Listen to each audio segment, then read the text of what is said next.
I'm going to ask you an uncomfortable question that you may have never dared to answer with complete honesty.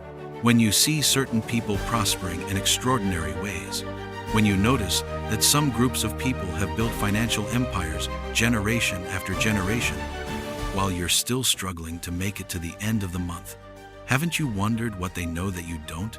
I know it hurts to admit. I know you'd rather think it's luck, circumstances, or that they were simply born with privilege. But deep down in your heart, you know there's something deeper. Something beyond the investment techniques or financial advice you keep consuming over and over without real results. I am Solomon, the man history remembers as the richest who ever lived. And today, I want to share with you the most controversial truth about wealth that nobody dares to speak. For 3,000 years, one small people, representing less than 2% of the world's population, has controlled a disproportionate share of global wealth, not through luck, not through conspiracy, but through principles so powerful, so systematic, that they turned exile into empire, persecution into prosperity, and restriction into remarkable abundance. This is not about religion. This is about a wealth operating system that was built over millennia and tested through the harshest circumstances imaginable. A system that treats money not as an end, but as a sacred tool. A system that begins financial education in childhood and thinks in centuries, not quarters. A system that turns every crisis into competitive advantage and every setback into deeper wisdom. Today, you will discover why Napoleon Hill's greatest insights align perfectly with ancient Hebrew wisdom. Why the mastermind principle, the power of definite purpose, and applied faith are not modern concepts, but timeless truths that have been generating wealth for thousands of years. You will understand why money is not neutral, why it responds to respect and order, and how your identity determines your financial destiny more than any strategy ever could. This is not another motivational video that will make you feel good for 30 minutes and change nothing in your life. This is an identity revolution. By the end of this message, you will no longer see yourself as someone trying to get rich, but as someone who naturally creates value, builds legacy, and serves purpose through prosperity. You will understand that wealth is not something you chase, but something that flows toward those who have prepared the proper channels to receive it. The time for excuses is over. The time for playing small while hoping for a miracle is finished. Your ancestors survived everything history could throw at them, so you could be here, right now, ready to claim the abundance that is your birthright. But knowledge without action is just sophisticated ignorance, and transformation without commitment is just entertainment.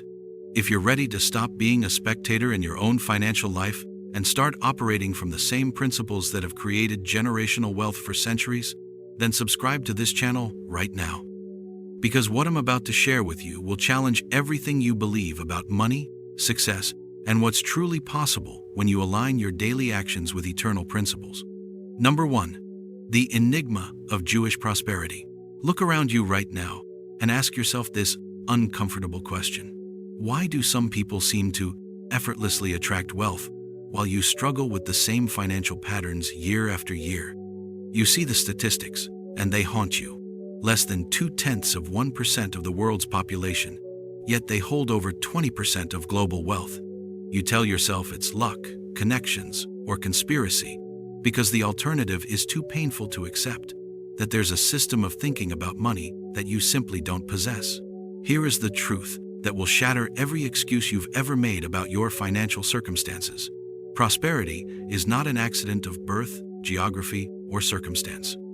It is the inevitable result of a consciousness that has been refined through 4,000 years of the harshest testing imaginable. While other peoples disappeared into the dust of history when faced with exile, persecution, and genocide, one small nation not only survived, but transformed every attempt at destruction into a stepping stone toward greater abundance. Imagine a tree that grows stronger not in spite of the storm, but because of it. Every hurricane that tries to uproot it only forces its roots to dig deeper, its trunk to grow thicker, its branches to reach higher toward the light. This is the metaphor of Jewish resilience, but it goes beyond mere survival. It is the alchemy of turning lead into gold. of transforming the very forces meant to destroy you into the building blocks of unprecedented prosperity. In the ghettos of medieval Europe, when Jews were forbidden to own land, they didn't despair. They created something more portable than property: networks of trust that spanned continents. When universities closed their doors to Jewish students, they didn't accept limitation. They built their own institutions of learning that would eventually surpass those that rejected them. When nations expelled them with nothing but the clothes on their backs, they didn't see exile as ending, but as an opportunity to plant seeds of prosperity in new soil. The moment you stop seeing yourself as a victim of circumstances and start seeing yourself as the architect of your own abundance, everything changes. The moment you realize that every limitation in your life is actually an invitation to develop a capability you didn't know you possessed, you begin to think like those who have mastered the art of turning adversity into advantage. Stop waiting for the perfect conditions to build wealth. Perfect conditions don't exist. Prosperity is built in the storm, not in the calm. The question is not whether you will face obstacles, but whether you will allow those obstacles to make you stronger or bitter. This is not about religion or ethnicity. This is about a way of thinking that treats every setback as intelligence gathering, every crisis as a masterclass in innovation, and every closed door as a signal to build your own entrance. The prosperity you seek already exists within the principles that have been tested by fire and proven unbreakable by time. Number 2, financial education. From childhood, you learned about money the way most people do, through shame, secrecy, and scarcity. You heard whispered arguments about bills, felt the tension when money was discussed, absorbed the toxic belief that wanting wealth makes you greedy or shallow. You entered adulthood financially illiterate, carrying emotional baggage about money that sabotages every attempt at prosperity before it even begins. But there exists a radically different approach to financial education, one that begins before a child can even read. In Jewish households, children don't learn about money through crisis and conflict, but through purposeful, intentional education that treats financial literacy as sacred as reading or writing. Money is not a taboo subject whispered about behind closed doors, but a tool of service discussed openly at the dinner table. Picture a young child sitting at a table where adults speak naturally about investments, business opportunities, and market trends, not with stress or desperation, but with the same casual fluency they might discuss the weather. This child absorbs the language of prosperity before they even understand what the words mean. They internalize the rhythm of abundance, the syntax of success, the grammar of growth. I remember a story of a 7-year-old boy whose grandfather gave him 2 coins every week. 1 coin was for spending, teaching him the joy of immediate gratification and the power of choice. The other coin was for saving, teaching him that today's sacrifice becomes tomorrow's freedom. But more importantly, the grandfather explained that both coins represented the same principle. Money is energy that serves purposes larger than itself. The transformation happens when you realize that your relationship with money was programmed in childhood, and that programming can be rewritten at any age. When you understand that poverty consciousness is not a genetic inheritance but a learned behavior, you can begin to unlearn it and replace it with abundance consciousness. Start treating money as a sacred tool rather than a necessary evil. Begin having purposeful conversations about wealth, not from desperation, but from intention. Teach yourself the language of prosperity by studying the lives and principles of those who have mastered financial abundance. Your financial education doesn't end because you're no longer a child. It begins the moment you decide to parent yourself with the wisdom your childhood never received, and teach yourself the lessons about money that create generational wealth rather than generational struggle. Number 3, the wealth consciousness mindset. Deep in your heart, you know there's something fundamentally different about how you think about money compared to those who seem to attract it effortlessly. You speak about money with fear, doubt, and apology. You think of it as scarce, difficult to obtain, and somehow morally questionable to desire. This is not just a minor mindset issue. This is the invisible force field that repels the very thing you claim to want. Wealth consciousness is not positive thinking or wishful fantasy. It is a complete reorientation of your relationship with abundance, that recognizes money as energy that responds to consciousness, just as surely as plants respond to sunlight. When you treat money with respect, order, and clear purpose, it flows toward you with the same natural force that draws water downhill. Think of money as a living river that chooses its own course. It doesn't flow toward drought, poverty consciousness, or chaotic minds. It flows toward prepared channels, organized systems, and clear intentions. Just as a river will always find the path of least resistance, money flows toward those who offer it the least resistance through their beliefs, attitudes, and expectations. There was once a merchant who carried 2 identical coins in his pocket. To everyone else, they looked exactly the same, but in his mind, one coin represented scarcity and struggle, and the other represented abundance and flow. He noticed that opportunities always seemed to present themselves when he was touching the abundance coin, while problems multiplied when he carried the scarcity coin. The coins were identical, but his consciousness around them created entirely different realities. The breakthrough comes when you realize that your words about money are not just descriptions but incantations that create your financial reality. When you stop speaking about money with fear and start speaking about it with respect and expectation, you begin to align your consciousness with the frequency of abundance. Examine every thought you have about money today. Notice the fear, doubt, and judgment. Begin replacing these thoughts with respect, gratitude, and purposeful intention. Speak about money the way you would speak about a trusted friend, not an enemy you're forced to deal with. Money is not neutral. It has consciousness, and that consciousness responds to your consciousness. When you elevate your thoughts about money, you elevate your capacity to receive it, multiply it, and use it as a force for good in the world. Number 4. Solomon's wisdom and biblical principles. You've been taught to see wisdom and wealth as opposites, as if gaining one requires sacrificing the other. You've absorbed the lie that spiritual people must be poor and wealthy people must be shallow.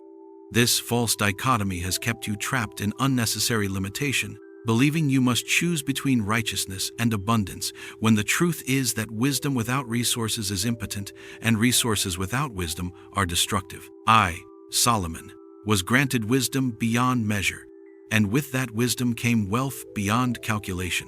But understand this: the wealth was not separate from the wisdom. The wealth was the natural result of wisdom applied to the material world. Wisdom taught me that laziness leads to poverty, while intelligent work brings prosperity. Wisdom revealed that generosity is not giving away what you can't afford, but creating circulation that multiplies abundance for everyone involved. Imagine wisdom as the foundation of a magnificent palace and wealth as the palace itself. Without the foundation, the palace collapses. Without the palace, the foundation serves no purpose. They are not competitors but collaborators, each making the other more powerful and more beautiful. The Torah doesn't just give spiritual guidance.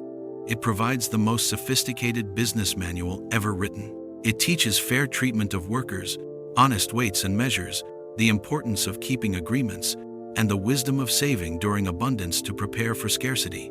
These are not religious rules but universal principles that create trust, sustainability, and long-term prosperity. Everything changes when you stop seeing spirituality and prosperity as enemies and start seeing them as dance partners. When you realize that the same principles that create harmony in your soul create abundance in your life, you begin to operate from integrity rather than desperation. Study the practical wisdom contained in ancient texts, not as religious obligation but as time-tested principles for creating sustainable abundance. Apply the principle of fair dealing, honest communication, and generous circulation in your business dealings. True wealth is not the absence of spirituality but the presence of wisdom applied to material reality. When your prosperity serves a purpose larger than yourself, it becomes not just sustainable but unstoppable, blessed by forces far greater than your individual effort. Number 5. Faith as the engine of success. Your relationship with faith is probably passive, wishful, and ultimately impotent. You pray for things to change while continuing to act in ways that guarantee they'll stay the same. You hope for miracles while avoiding the actions that would make miracles inevitable. You treat faith like a lottery ticket, rather than like the rocket fuel that transforms intention into reality. Active faith is the engine that drives every great achievement in human history.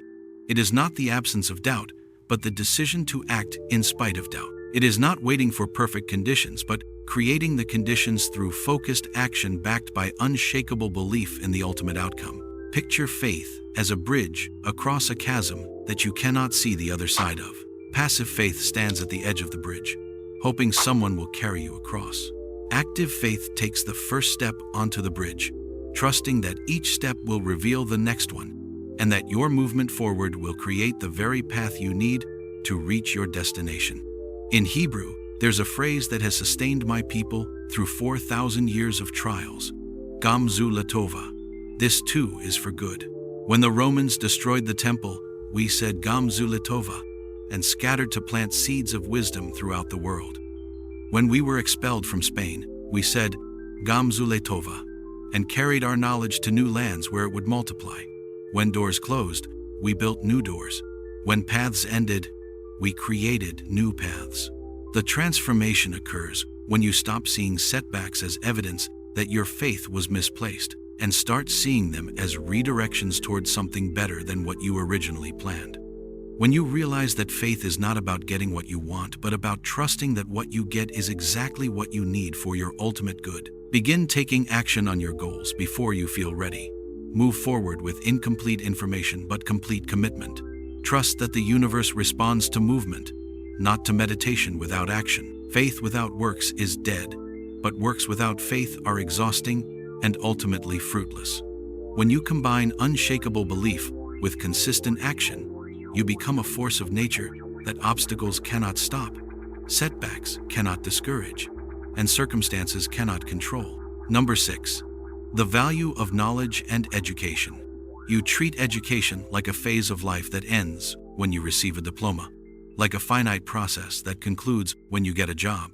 You've allowed your learning to become passive, reactive, and limited to what you need to get by. This is why your income stays trapped in the same narrow range year after year, while others seem to effortlessly expand their earning potential. Knowledge is the only asset that becomes more valuable when you share it, the only investment that pays compound interest for your entire lifetime, the only security that cannot be taken away by market crashes, government policies, or economic upheavals. But most people treat knowledge like a luxury rather than like the life and death necessity it actually is.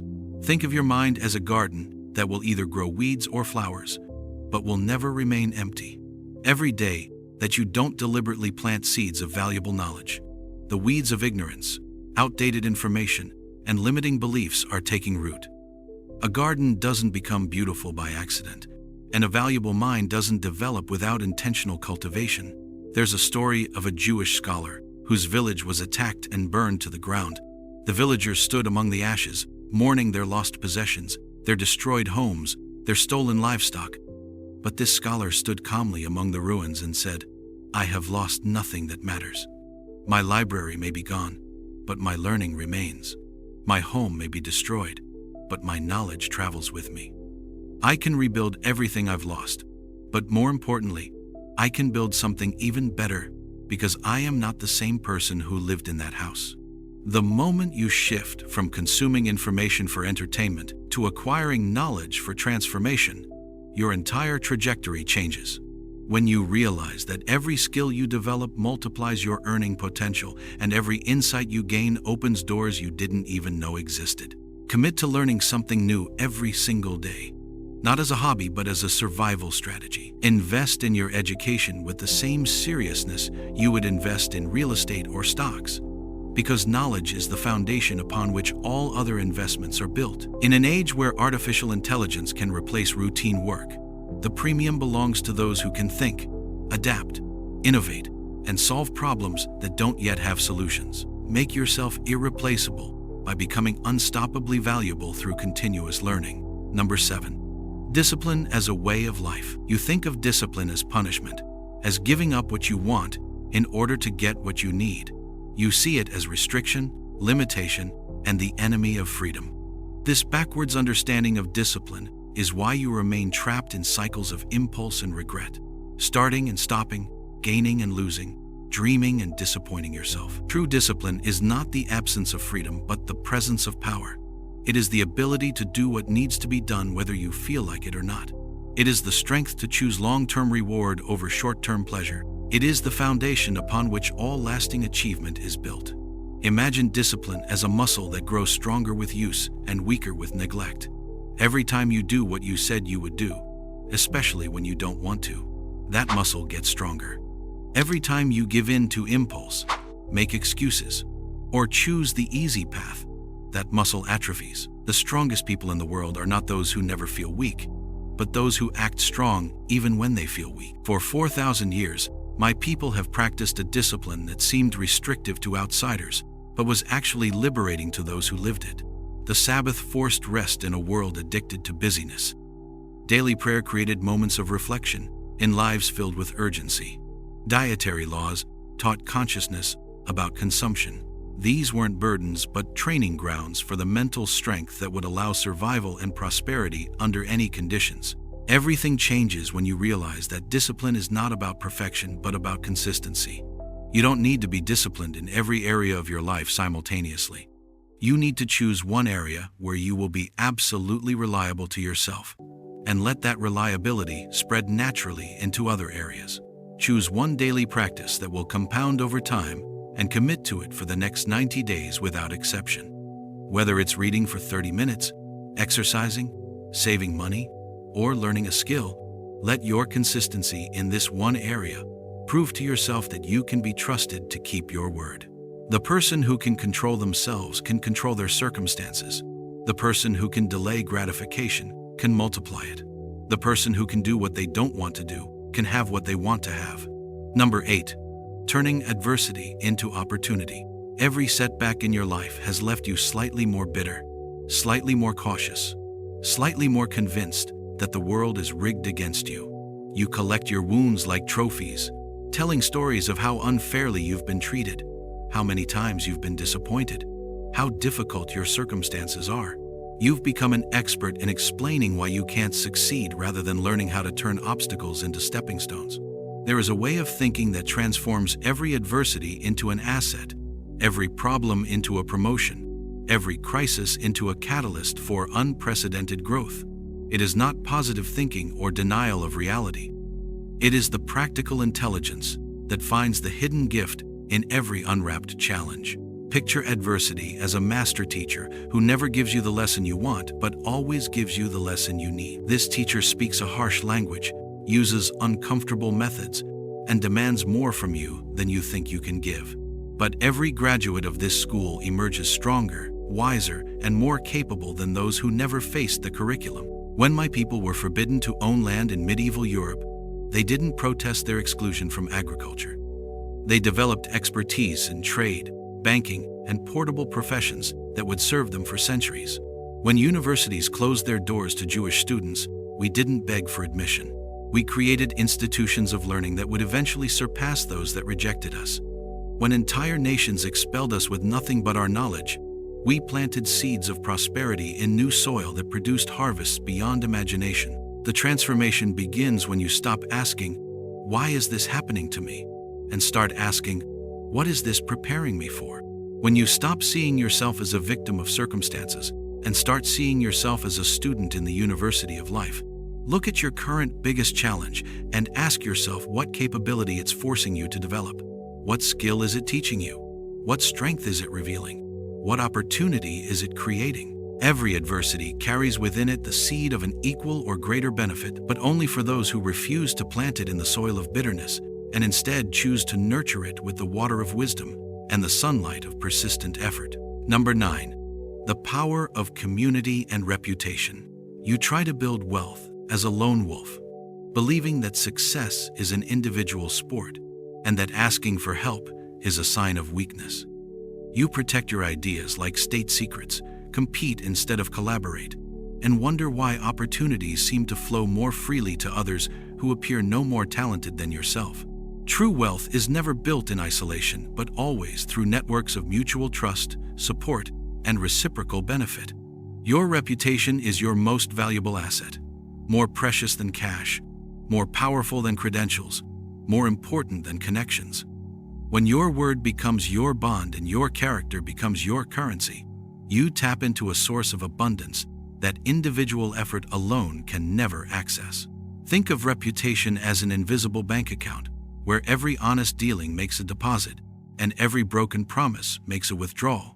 This account earns compound interest over time, and eventually, the interest alone becomes more valuable than anything you could earn through individual effort. In the Diamond District of New York, multi-million-dollar transactions happen with nothing more than a handshake and the words mazel and bracha, luck and blessing. No contracts, no lawyers, no legal enforcement. Just the understanding that your reputation in the community is worth more than any individual deal, and that betraying trust is not just losing one transaction, but losing access to an entire ecosystem of opportunity. The shift happens when you realize that your success is not separate from others' success, but connected to it. When you understand that helping others achieve their goals is the fastest way to achieve your own, and that building others up builds you up in the process. Begin treating every interaction as an opportunity to make a deposit in your reputation account. Keep your word even when it costs you. Be generous with information, contacts, and opportunities. In a world where trust is rare, trustworthiness becomes incredibly valuable. In an economy based on relationships, your ability to build and maintain those relationships determines your ceiling for success. Number 10. Identity as a source of power. You see yourself as someone trying to become successful rather than someone who naturally creates value. You identify with your limitations rather than your possibilities, with your past failures rather than your future potential. This identity of scarcity and struggle becomes a self-fulfilling prophecy that attracts exactly the experiences that confirm your negative expectations about yourself. Identity is the most powerful force in human psychology. It determines not what you think you want, but what you unconsciously believe you deserve. It shapes not just your actions, but your reactions, not just your decisions, but your automatic responses to opportunities and challenges. Imagine identity as the thermostat in your life. No matter what external circumstances try to change your temperature, your identity will always bring you back to the setting you believe is normal for someone like you. If you see yourself as struggling, you'll unconsciously sabotage success. If you see yourself as abundant, you'll unconsciously create abundance. The concept of being chosen is not about superiority over others, but about responsibility to excellence.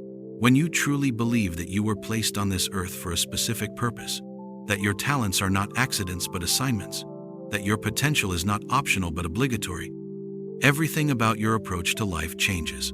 The breakthrough occurs when you stop trying to build wealth and start trying to fulfill destiny.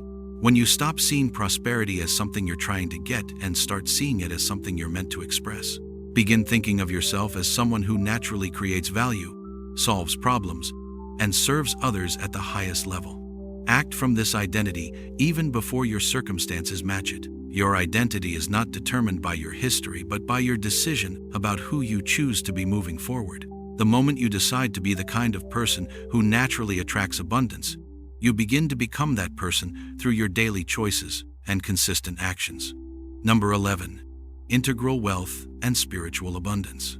You've been programmed to believe that money and spirituality are enemies, that caring about material prosperity somehow makes you less evolved, less spiritual, less worthy of divine favor.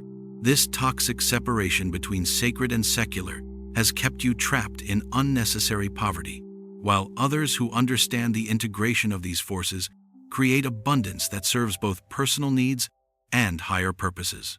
True wealth is not measured only in bank accounts, but in the richness of your relationships, the depth of your knowledge, the strength of your character, and the clarity of your purpose. These 4 dimensions of wealth, material, intellectual, emotional, and spiritual, are not separate territories but interconnected aspects of a single abundant life. Picture wealth as a tree with 4 root systems. The material roots provide the resources to take action in the physical world. The intellectual roots provide the knowledge to make wise decisions. The emotional roots provide the relationships that multiply opportunities. The spiritual roots provide the purpose that makes all the effort meaningful. When all 4 root systems are strong, the tree produces fruit that nourishes not just yourself, but everyone in your sphere of influence. When I built the temple, it was not just a spiritual project, but also an economic one. It employed thousands of workers, created trade relationships with distant nations, established Jerusalem as a center of commerce and learning. The sacred and the secular were not competing but collaborating to create something magnificent that served both heaven and earth. The transformation happens when you stop feeling guilty about wanting material prosperity and start feeling responsible for creating it as a platform for greater service. When you realize that money in the hands of wise, generous people becomes a force for healing the world, begin treating your business activities as spiritual practices and your spiritual practices as foundations for more effective action in the material world. See money as energy that allows you to express your highest values in practical ways. Prosperity without purpose leads to emptiness, but purpose without prosperity leads to powerlessness. When you integrate both, you become unstoppable in your ability to create positive impact that extends far beyond your individual life. Number 12. Generational abundance mindset. You think about wealth in terms of your own lifetime, your own needs, your own comfort and security. This short-term thinking keeps you trapped in small actions that produce small results, never building anything lasting enough to compound beyond your individual effort. The wealthiest families in history think in centuries, not quarters. They plant trees whose shade they will never enjoy, build institutions they will never lead, create systems that will serve grandchildren not yet born. This generational perspective transforms every decision from expense to investment, every sacrifice from cost to seed. Imagine your life as one chapter in a book that will be written over many generations. Your job is not to complete the entire story, but to write your chapter so well that it sets up the next chapter for even greater success. Every dollar you invest wisely, every skill you develop, every principle you live by becomes part of the foundation that your descendants will build upon. There's a Jewish proverb: if you want to make God laugh, tell him your plans. If you want to make him smile, tell him your great-grandchildren's plans. The families that build lasting wealth don't just plan for retirement. They plan for generations who will thank them for decisions made before those generations were even born. The shift occurs when you start asking not, how can this benefit me, but how can this benefit my legacy? When you realize that true wealth is not what you accumulate during your lifetime, but what continues to grow and serve long after you're gone. Start making decisions based on their long-term consequences rather than their short-term benefits. Build systems and institutions rather than just collecting assets. Invest in education and principles that will serve any economy. The ultimate measure of your wealth is not how much you can spend, but how much you can create that continues to create value long after your individual effort has ended. Number 13. Principles applied to the modern world. You think the digital age requires completely new strategies, that ancient wisdom is outdated in a world of artificial intelligence and global markets.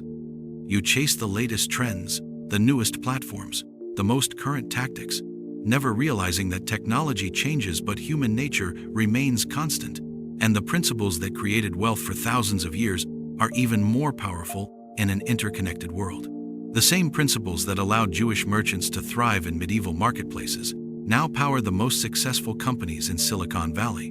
Trust, reputation, long-term thinking, continuous learning, community building, and value creation are not ancient relics, but timeless formulas that work even more effectively in a global economy. Think of ancient principles as the foundation and modern technology as the building materials. You can use steel and glass instead of stone and wood, but you still need a solid foundation. The companies that last are not those built on the latest trend, but those built on eternal principles expressed through current technology. Google succeeded not because it had better technology, but because it organized the world's information more usefully than anyone else. Facebook succeeded not because it was the first social network, but because it created more authentic community than its competitors. Amazon succeeded not because it was the first online retailer, but because it served customers more completely than traditional stores. Everything changes when you realize that the internet hasn't changed the rules of wealth creation, but made them more obvious and more powerful. Reputation spreads faster. Trust becomes more valuable. Value creation scales larger. And authentic community becomes the ultimate competitive advantage. Apply timeless principles through current tools. Use social media to build genuine relationships, not just followers. Use technology to create real value, not just quick profits. Use global reach to serve people better, not just to reach more people. The principles that guided caravans across ancient trade routes now guide data across fiber optic cables. The fundamentals of trust, service, and value creation remain constant, while the platforms for expressing them continue to evolve. Number 14. Practical steps for personal transformation. You know what you should do, but knowing and doing are separated by the vast canyon of implementation. You collect strategies like souvenirs, attend seminars like entertainment, read books like fiction, never bridging the gap between information and transformation. Transformation requires not just new information but new identity, not just different actions but different assumptions about what's possible for your life. It requires concrete steps taken consistently over time until new patterns become automatic responses rather than conscious effort. Picture transformation as building a bridge across a canyon one plank at a time. You cannot leap across the canyon in a single bound, but you can place one plank, then another, until you've created a pathway to the other side. Each small action that aligns with your desired identity creates another plank in that bridge. The 6 essential steps are not complicated, but they are not optional. First, redefine your relationship with money from scarcity to abundance, from fear to respect. Second, commit to continuous learning as a daily practice, not an occasional activity. Third, build authentic community based on mutual value creation, not just networking for personal benefit. Fourth, develop mental discipline through daily practices that strengthen your ability to control your thoughts and emotions. Fifth, make every decision based on its long-term consequences rather than its short-term benefits. Sixth, reframe every adversity as training for the next level of your success. The transformation begins today, with the very next decision you make. Not tomorrow, not next week, not when conditions are perfect. Today, with whatever resources you have, wherever you are, with whoever you're connected to. Choose one of these 6 steps and commit to practicing it for the next 30 days without exception. Let your consistency in this one area create momentum that naturally spreads to the other areas. Knowledge becomes power only when it becomes practice. Practice becomes transformation only when it becomes identity. Identity becomes destiny when it becomes the unconscious driver of all your choices. Number 15. Total responsibility as the path to power. You are still waiting for someone to save you, waiting for the economy to improve, for opportunities to appear, for conditions to become favorable, for other people to change, for circumstances to align. This waiting is not patience, it's powerlessness. It's the abdication of your role as the creator of your own experience. Total responsibility is not about blaming yourself for every negative circumstance in your life. It's about claiming your power to respond to every circumstance in a way that moves you toward your goals rather than away from them.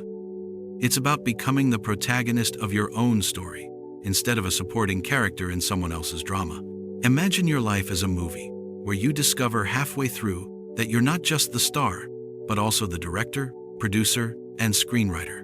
Every scene you don't like is not evidence of a bad movie, but evidence that you need to step more fully into your creative power. You cannot control what happens to you, but you have absolute control over what you make it mean and how you respond to it. For 4,000 years, my people have faced circumstances that would have justified permanent victimhood. Slavery in Egypt, exile in Babylon, persecution in Europe, the Holocaust, constant displacement and discrimination. Yet at each point, the choice was the same: blame the circumstances or take responsibility for the response. Those who chose responsibility survived and thrived. Those who chose blame disappeared into bitterness. The moment you stop making excuses and start making progress, everything in your life shifts. When you stop waiting for permission and start taking action, opportunities that were invisible suddenly become obvious. Identify the one area of your life where you've been blaming circumstances rather than taking responsibility.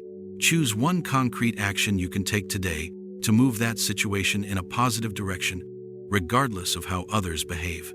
You are not the victim of your biography, but the author of your destiny. The moment you fully accept this truth, you step into a level of personal power that can overcome any obstacle and create any outcome you're willing to work persistently to achieve. Number 16.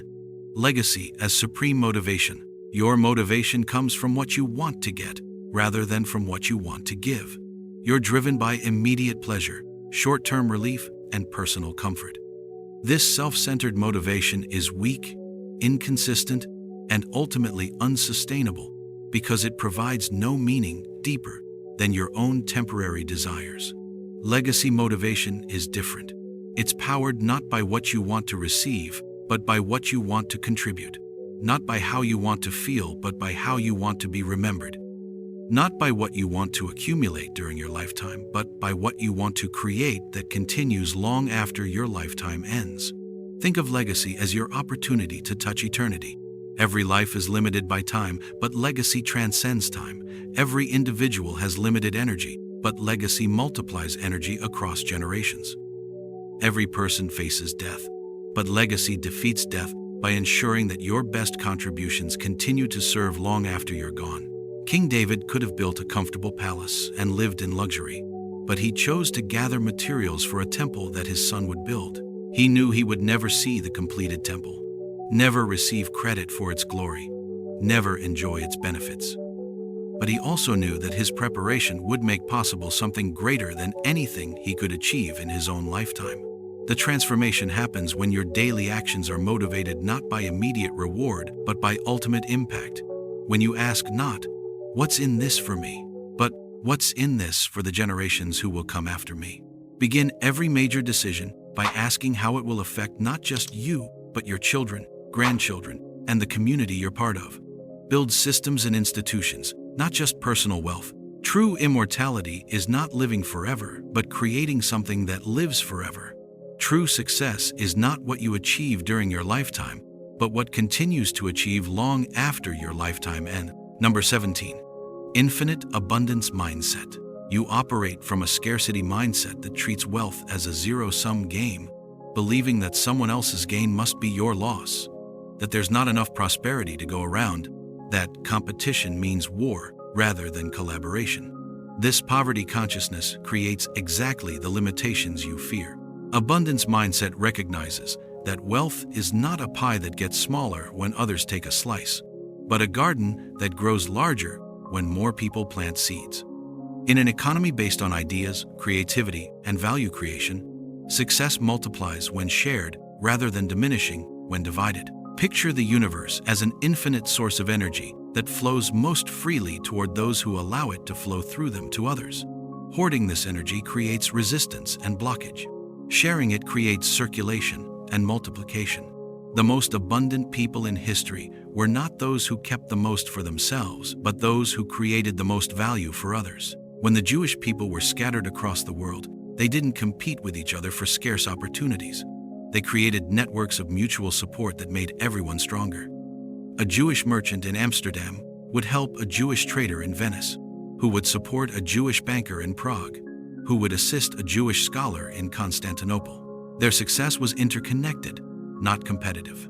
Everything changes when you shift from trying to get your piece of the pie to learning how to make bigger pies. When you focus on creating value rather than capturing value, on serving others rather than serving only yourself, look for ways to help others achieve their goals, knowing that their success creates opportunities for your success. Share knowledge, make introductions, provide resources without expecting immediate return. In an abundant universe, your success is not threatened by others' success but enhanced by it. The more value you help create in the world, the more value naturally flows back to you through channels you never could have planned or predicted. There is a moment in every person's life when they stand at the intersection of who they have been and who they are becoming. You are standing at that intersection right now. The principles you have absorbed today are not just information but seeds of transformation that will either take root in the soil of your daily actions or wither in the desert of good intentions. Picture yourself 1 year from today, looking back at this moment. Will you see it as the day you learned something interesting, or as the day everything began to change? The difference lies not in what you now know, but in what you choose to do with what you know in the next 24 hours. The wealth consciousness you seek is not a destination you arrive at, but a way of traveling through life. It is not something you achieve once and possess forever, but something you embody freshly each morning through the choices you make before the sun sets. Every conversation about money becomes a prayer. Every business decision becomes an act of service. Every challenge becomes a masterclass in the art of turning lead into gold. You now carry within yourself the same principles that have created prosperity for 4,000 years. These principles do not care about your past failures, your current circumstances, or the obstacles that seem insurmountable. They respond only to your present commitment and your consistent application. The river of abundance that has flowed through history is still flowing today. The question is not whether it exists, but whether you have prepared the channels in your consciousness to receive it. The dam that blocks your prosperity is not built by external circumstances, but by internal resistance. If you feel the stirring of possibility within you, if something in your spirit recognizes the truth of what we have explored together, then you are ready to join the community of those who are applying these principles in their daily lives. Subscribe to continue this journey of transformation, because the deepest wisdom is not learned once but lived daily. Your abundance is not separate from your purpose, but is the natural expression of your purpose fully realized. When you align your daily decisions with eternal principles, you do not just change your bank account but participate in the ancient mystery of turning consciousness into reality.